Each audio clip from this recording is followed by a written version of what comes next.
अब डेनी वहाँ से भागने की कोशिश करती है। इलिनिया भी उसके पीछे आती है। थोड़ी दूर जाने के बाद डेनी एक इनविजिबल शील्ड से टकराकर गिर जाती है और उसके नाक से खून निकल जाता है। डेनी उठकर उस शील्ड को छूकर देखती है, वहाँ कुछ एनर्जी होती है जो बहुत स्ट्रॉन्ग थी। इलिनिया उसे देखकर हंसती है। वो कहती है कि हॉस्पिटल नहीं, एक केज है और तुम इसमें हमेशा के लिए कैद हो चुकी हो। डेनी को इलिनिया पर गुस्सा आता है और उसकी तरफ भागकर उसे मारने जाती है, लेकिन इलिनिया वहाँ से गायब हो जाती है। अब डेनी को बहुत बुरा लगता है। रेने भी वुल्फ बनकर ये सब देख रही थी। अब हम देखते हैं कि डेनी क्लॉक टावर पर चढ़ गई है और क्लॉक को तोड़कर वहाँ से बाहर आ जाती है। वो नीचे कूदने वाली होती है, तभी रेने वहाँ जाती है। वो उसे पूछती है कि तुम यहाँ क्या कर रही हो। डेनी उसे कहती है कि मैं अपने आप को मारने की कोशिश कर रही हूँ। रेने डेनी से कहती है कि मैं भी यहाँ से भागना चाहती हूँ, पर ऐसे नहीं भाग सकते। रेने डेनी को समझाती है और उसे अंदर आने के लिए मना लेती है। अब डेनी भी उसका हाथ पकड़कर अंदर आ जाती है। हम देखते हैं कि वो दोनों नीचे ग्राउंड में आ गई है। वहाँ वो सेम को देखती है जो अपनी वाइब्रेशन की पावर्स को कंट्रोल करके उड़ने की कोशिश कर रहा था। उसने अपने आप को चेन से बांध रखा था। वो बहुत तेजी से उड़ रहा था और बार बार जमीन से टकरा रहा था। डेनी ये देखकर चौंक जाती है। अब वो दोनों कैंटीन में आ गई है जहाँ सेम, इलिनिया और रोबर्टो भी है। रेने डेनी को बता रही थी कि सेम पढ़ाई में बहुत अच्छा था, लेकिन उसे पैसे कमाने के लिए अपने डैड के साथ कोल माइंस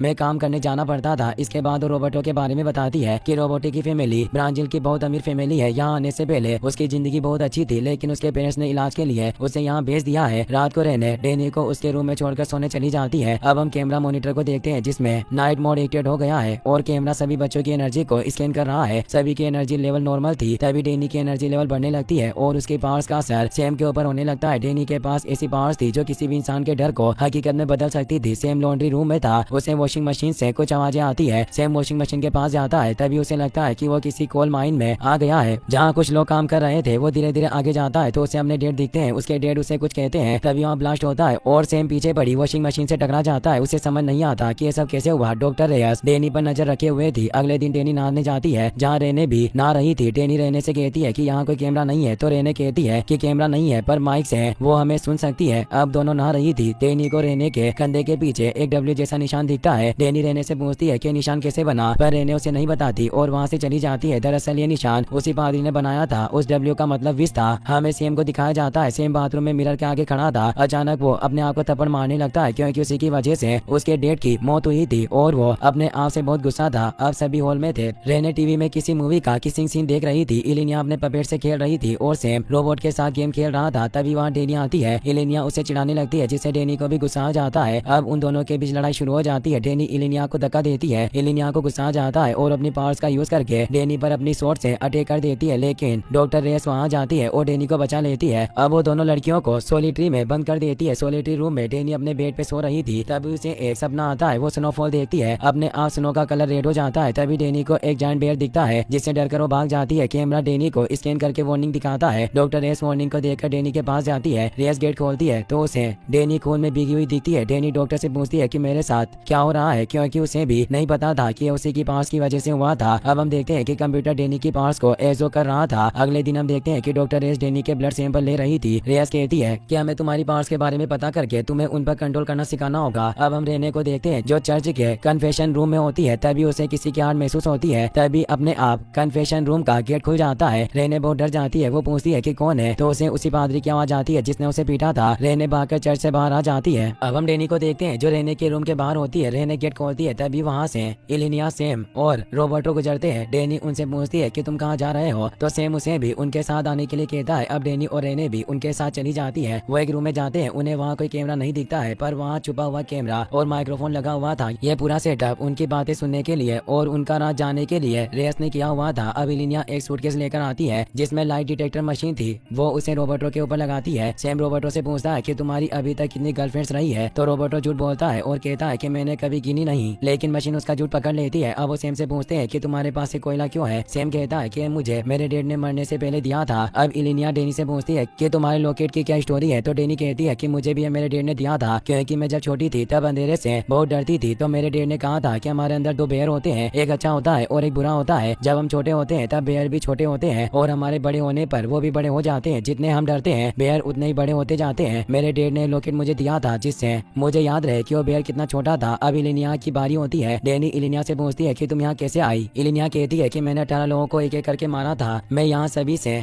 सबसे ज्यादा पावरफुल म्यूटेंट हूँ। इन सभी की बातें डॉक्टर रेयस भी सुन रही होती है। अगली रात भी वो सभी साथ मिलकर बहुत मस्ती करते हैं। रेने डेनी को वेंटिलेशन से हॉस्पिटल बिल्डिंग से बाहर ले जाती है। वो दोनों वही गार्डन में लेट जाती है। तभी बारिश स्टार्ट हो जाती है, लेकिन शील्ड की वजह से पानी अंदर नहीं आ रहा था। पानी की वजह से शील्ड चमक रही थी। वो दोनों बातें करती है और बातें करते हुए एक दूसरे को किस करती है। हॉस्पिटल के अंदर रोबर्टो भी बैठा था। तभी उसे इलिनिया की आवाज सुनाई देती है। इलिनिया स्विमिंग पूल में गाना गा रही थी। रोबर्टो भी वहाँ जाता है और इलिनिया को कंपनी देने कहता है। इलिनिया मान जाती है और उसे भी पूल में बुला लेती है। पूल में रोबर्ट और इलिनिया भी किस करते हैं। तभी रोबर्ट गर्म हो जाता है क्योंकि किस करने की वजह से उसकी पास एक्टिवेट हो जाती है। वो इलिनिया से दूर हट जाता है। रोबर्ट इलिनिया को बताता है कि पहली बार जब मेरी पास एक्टिवेट हुई थी तब मैं अपनी गर्लफ्रेंड के साथ था। मेरी पास की वजह से वो जलकर मर गई। अब इलिनिया उसे कहती है कि तुम मुझे नहीं जला सकते। वो रोबर्ट को वहीं छोड़कर गायब हो जाती है। रोबर्ट उसे ढूंढता है। तभी रोबर्ट के पीछे एक जलती हुई औरत आ जाती है। ये रोबर्ट की वही गर्लफ्रेंड थी जिसे उसने जला दिया था और ये सब डेनी की पार्ट्स की वजह से हो रहा था। अब रोबर्टो बहुत डर गया था। वो स्विमिंग पूल से बाहर आ जाता है और जोर से चिल्लाता है। तभी हॉस्पिटल का वार्निंग अलार्म भी बजने लगता है, जिससे डॉक्टर रेयस भी जाग जाती है और दौड़कर कंट्रोल रूम में जाती है और कैमरे में देखकर स्विमिंग पूल की ओर भागती है। सेम, डेनी और रेने भी वहाँ जाते हैं। रोबर्टो पूरा जलते हुए आदमी में चेंज हो चुका था और जोर जोर से चिल्ला रहा था। रेयस उसे डंडे से पानी में धक्का दे देती है। अब रोबर्टो कहता है कि ये सब इलिनिया की करतूत है, इसीलिए रेयस इलिनिया को सॉलिटरी में बंद कर देती है। अगले दिन हम देखते हैं कि रेयर डेनी को एक इंजेक्शन लगाती है और उसे कहती है कि मैं तुमसे कुछ क्वेश्चन पूछूंगी, तुम्हें बस सच बोलना है। वो डेनी से पूछती है कि यहाँ आने से पहले तुम क्या कर रही थी। डेनी पर इंजेक्शन का असर हो रहा था। वो रेयर से कहती है कि मैं मेरे घर में सो रही थी, तभी मुझे डेड ने जगाया था और हम टोर्नेडो से बचकर भाग रहे थे। रेयस कहती है कि तुम जानती हो कि वो टोर्नेडो नहीं था, मुझे बताओ वो क्या था। डेनी याद करने की कोशिश करती है और बताती है कि एक जायंट डीमन बेयर उसका पीछा कर रहा था। तभी डेनी को दिखता है कि कुछ लोग म्यूटेंट बच्चों को टॉर्चर कर रहे हैं। वो जोर से चिल्लाने लग जाती है। तभी हमें इलियाना को दिखाया जाता है जो सॉलिटरी में थी। तभी उसका गेट खुल जाता है। वो गेट के सामने वाली वॉल पर एक ड्राइंग देखती है। फिर हमें रेने को दिखाया जाता है जो नहा रही थी। उसे भी बाहर से किसी की आवाज आती है। वहाँ एक पादरी आ जाता है। दरअसल ये सब डेनी की पावर्स की वजह से हो रहा था। अब वो पादरी अपने औजार से रेने पर अटैक कर देता है। रेने वुल्फ में कन्वर्ट हो जाती है और जोर से चिल्लाती है। उसकी आवाज सुनकर डॉक्टर रेयस डेनी को छोड़कर बाथरूम की ओर जाती है और गेट खोलती है। गेट खोलते ही रेने जो वुल्फ बन गई थी वो बाहर निकलती है और वापस अपने नॉर्मल रूप में आ जाती है। रेने की गर्दन पर एक और निशान बन गया था और वो दर्द से चिल्ला रही थी। डेनी पूछती है कि ये सब कैसे हो रहा है, तो इलिनिया उसे कहती है कि यह सब तुम्हारी वजह से हो रहा है। इलिनिया डेनी पर अटैक कर देती है और उसका गला दबाती है। तभी डेनी की पावर्स से इलिनिया को इल्यूजन होता है और वो डरकर उसे छोड़ देती है। रेयस इलिनिया को इंजेक्शन लगाकर बेहोश कर देती है। इलिनिया बेहोश होते हुए रेयस से कहती है कि डेनी सभी के दिमाग में है, वो सभी को मार देगी। अगले सीन में हम इलिनिया को देखते हैं जो अपने रूम में ड्राइंग कर रही थी। तभी डेनी वहाँ आती है और इलिनिया का पपेट उसे देती है जो उसके बेहोश होने के बाद वहीं गिर गया था। डेनी इलिनिया से कहती है कि यहाँ जो भी हो रहा है उसे मैं कंट्रोल नहीं कर रही हूँ। इलिनिया उसकी बात मान लेती है। अगले सीन में हम देखते हैं कि रेयस के पास एसेक्स कॉर्पोरेशन की ओर से एक मैसेज आता है। वो डेनी मून स्टार की टेस्ट रिपोर्टर थी। उसमें लिखा था कि सब्जेक्ट बहुत खतरनाक है, उसके और डीएनए सैंपल लेकर उसे खत्म कर दो। अब हम डेनी को देखते हैं जो रेने के पास आई थी। रेने डेनी से कहती है कि तुम चिंता मत करो, मैं तुमसे नहीं डर रही हूँ, ये तुम्हारी गलती नहीं थी। डेनी रेने को बताती है कि जब डॉक्टर रेयस उसका टेस्ट कर रही थी तब उसने कुछ म्यूटेंट्स बच्चों को देखा। कुछ लोग उनसे जबरदस्ती काम करवा रहे थे। वो रेने को बताती है कि मुझे नहीं लगता कि हॉस्पिटल है, रेयस जरूर कुछ छिपा रही है। तभी रेयस फिर से डेनी को टेस्ट के लिए बुलाती है, लेकिन इस बार वो डेनी को मारना चाहती थी। डेनी रेने को किस करती है और रूम में चली जाती है जहाँ रेयस डेनी का इंतजार कर रही थी। रेने भी साथ रेने को कहती है, लेकिन रेयस उसे मना कर देती है। अब रेयस डेनी को किसी दूसरे रूम में लेकर जाती है और उसके हाथ पैर बेड से बांध देती है। वो उसके मुंह पर जहरीली गैस का मास्क लगा देती है। रेने हॉल में आ जाती है जहाँ सेम और इलिनिया भी थी। तभी उन्हें किसी के गाने की आवाज आती है। वो सभी आवाज की ओर जाते हैं। वो आवाज इलिनिया के रूम से आ रही थी। वो देखते हैं कि रूम के गेट का कलर ब्लैक हो गया था। ये देखकर रेने डॉक्टर रेयस को बुलाने के लिए जाती है। इलिनिया गेट खोल देती है। अंदर उन्हें एक छोटी लड़की दिखती है जो बेड पर सो रही थी। तभी उसके पास एक मॉन्स्टर आ जाता है। इलिनिया जोर से चिल्लाती है और मॉन्स्टर इलिनिया की ओर देखने लग जाता है। सेम इलिनिया को रूम से बाहर निकाल देता है। सेम को लग रहा था कि यह मॉन्स्टर असली नहीं है, लेकिन वो मॉन्स्टर रूम से बाहर आ जाता है। वो दोनों वहाँ से भाग जाते हैं। तभी उनके आगे वाले रूम में से दो और मॉन्स्टर्स निकल आते हैं और उनके पीछे भी एक मॉन्स्टर आ जाता है। मॉन्स्टर इलिनिया को उठाकर ले जाने लगता है। तभी सेम वहाँ लगे फायर एक्सटिंग्विशर से उस पर अटैक करता है और इलिनिया को लेकर वहाँ से भाग जाता है।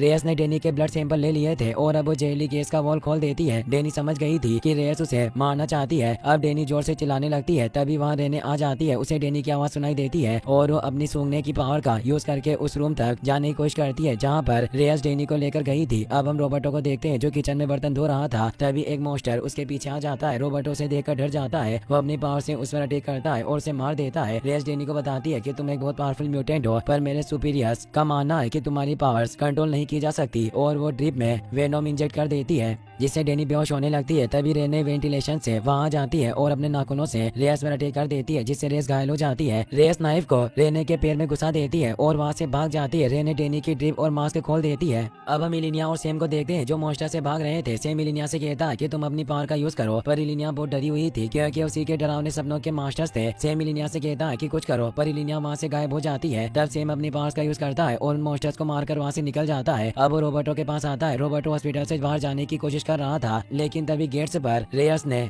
शील्ड लगा रखी थी। अब वो दोनों लड़कियों को ढूंढने के लिए ऊपर जा रहे होते हैं। उन्हें बहुत सारे मॉन्स्टर्स मिलते हैं। तभी इलिनिया वहाँ आकर अपनी पावर्स से सभी मॉन्स्टर्स को खत्म कर देती है। अब वो सभी मिल जाते हैं और रेयस के ऑफिस में आते हैं। रेने सभी को बताती है कि रेयस डेनी को मारने की कोशिश कर रही थी। तभी इलिनिया को उसके नाम की फाइल मिलती है, जिसमें उसे एक खतरनाक किलर बता रखा था और उसे काम आने लायक वेपन बताया था। अब वो सभी समझ जाते हैं कि एसेक्स कॉर्पोरेशन उन्हें ट्रेन करके उनका वेपन की तरह यूज करने के लिए उन्हें यहाँ लेकर आए। डेनी कहती है कि हमारे पास वक्त नहीं है, रेयस उन्हें मार देगी। वो सभी से कहती है कि हम सभी साथ मिलकर उसे हरा सकते हैं। सेम कहता है कि उसने सभी जगह शील्ड बना रखी है, हम यहाँ से बाहर कैसे निकलेंगे। डेनी कहती है कि कोई ना कोई रास्ता मिल जाएगा। अब वो सभी रेने की स्मेलिंग पावर का यूज करके रेयस को ढूंढ लेते हैं। रेयस बहुत घायल होती है, फिर भी सभी को अपनी पावर से एनर्जी बबल में बंद कर देती है। कोई भी बाहर नहीं निकल पाता है। रेयस सभी से कहती है कि मैं बस डेनी को मारना चाहती हूँ क्योंकि मुझे मेरे सुपीरियर्स ने ऑर्डर दिया है, मैं सभी को छोड़ दूंगी। अब वो बबल को छोटा करती है और डेनी के बबल की ऑक्सीजन निकाल देती है, जिससे डेनी मर जाए। लेकिन तभी डेनी की पावर एक्टिवेट हो जाती है और वहाँ जाइंट बेयर आ जाता है और हॉस्पिटल की दीवार को तोड़कर रेयस को खा जाता है। रेयस के मरते ही उसकी शील्ड और बबल्स भी खत्म हो जाते हैं, पर डेनी अनकॉन्शियस हो जाती है और अपने नाइट मेयर में चली जाती है। अब सभी डेनी को वहाँ से उठाकर दूर ले जाते हैं। वो समझ जाते हैं कि ये डेमन बेयर डेनी को मारना चाहता है क्योंकि ये उसी के नाइट मेयर में आया है, इसीलिए वो सभी डेनी को बचाने की कोशिश करते हैं। इलिनिया उन्हें सेफ जगह जाने को कहती है और एक पोर्टल खोलती है, जिससे वो वहाँ से टेलीपोर्ट होकर बेयर के पास आ जाती है। उसके पास उसका पपेट भी होता है जो एक छोटा ड्रैगन लोकिट था। वो लोकिट के साथ बेयर से लड़ने लग जाती है। बाकी सभी चर्च में आ जाते हैं, लेकिन सेम इलिनिया की मदद के लिए चला जाता है। रोबोटो और रेने चर्च में छिप जाते हैं, लेकिन बेयर चर्च में आ जाता है और रेने और डेनी पर अटैक कर देता है। सेम बेयर पर अटैक करता है और उसका दांत तोड़ देता है, लेकिन खुद भी नीचे गिरकर घायल हो जाता है। तभी वहाँ इलिनिया आ जाती है और उस पर अटैक करती है, लेकिन उसके भी पैर में चोट लग जाती है। रोबोटो भी बेयर को रोकता है, पर बेयर नहीं रुकता। रेने डेनी से कहती है कि डेनी तुम्हें जागना होगा, बस तुम ही इसे रोक सकती हो। लेकिन रेने अपने नाइटमेयर में होती है, जहाँ उसके डेड उसे कहते हैं कि तुम्हें जागना होगा, नहीं तो तुम्हारे फ्रेंड्स मारे जाएंगे। अपने डेड की बात सुनकर डेनी जाग जाती है और बेयर से रुकने के लिए कहती है। बेयर जोर से चिल्लाता है और डेनी की तरफ देखता है। डेनी उसके पास जाती है और उसे शांत करती है। डेनी उसे कहती है कि अब सोने का वक्त हो गया है। अब डीमन बेयर शांत हो जाता है और गायब हो जाता है। सभी डेनी को देखकर बहुत खुश होते हैं, अब सभी आजाद हो गए थे। सेम अपना कोयला आसमान में फेंककर चेक करता है कि शील्ड है या नहीं, लेकिन शील्ड गायब हो गई थी। ये देखकर सभी बहुत खुश होते हैं और फिर सभी वहाँ से